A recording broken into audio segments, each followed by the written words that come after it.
When you throw things like this in the trash, do you ever wonder where they end up? A lot of the time, the answer is here. In landfills, in countries in Asia. Even in my country, the Philippines, this is a huge problem. All because countries like the US, the UK, and Europe want to keep their streets clean. So they dump their trash in Asia because it's cheaper, reduces landfills in the West, and helps them meet their recycling targets.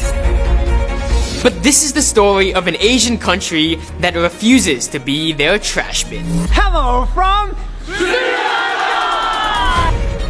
You see, when the West ships their trash to Sri Lanka and other Asian countries, they claim it's easy to recycle and it's safe. But in reality, much of this trash contains other things that are actually dangerous. In 2017, Sri Lanka found more than 200 trash containers from the UK that have things like chemicals, hospital waste, or even body parts. This waste was mixed in there illegally, and if they hadn't been discovered, they would have ended up in landfills like this and this, polluting the water, the land, and making people sick. This is inhumane. While rich countries are enjoying their clean streets, Sri Lanka is suffering from the trash they produced. Trash that's not even theirs.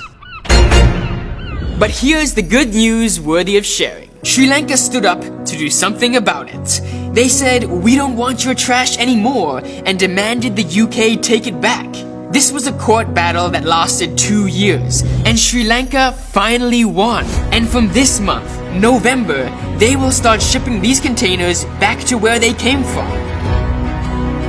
This is a victory for Sri Lanka and for many other Asian countries as well, like Indonesia and Malaysia and the Philippines, because they are also saying enough is enough. They have been rejecting garbage from Canada and the US. Malaysians, like any other developing countries, have a right to clean air, clean water, sustainable resources, and clean environment to live in, just like citizens of developed nations.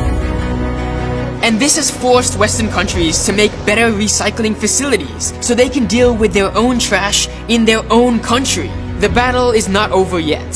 Some experts are saying that the garbage will only be sent to even poorer countries with weaker laws and fewer restrictions. But it's undeniable that all of this is forcing the West to rethink about how they handle their trash. And Sri Lanka's victory has shown us that when it comes to trash, every country needs to stand up to take responsibility for their trash so that nobody has to suffer just so that we can throw our garbage away. And that's good news worthy of sharing.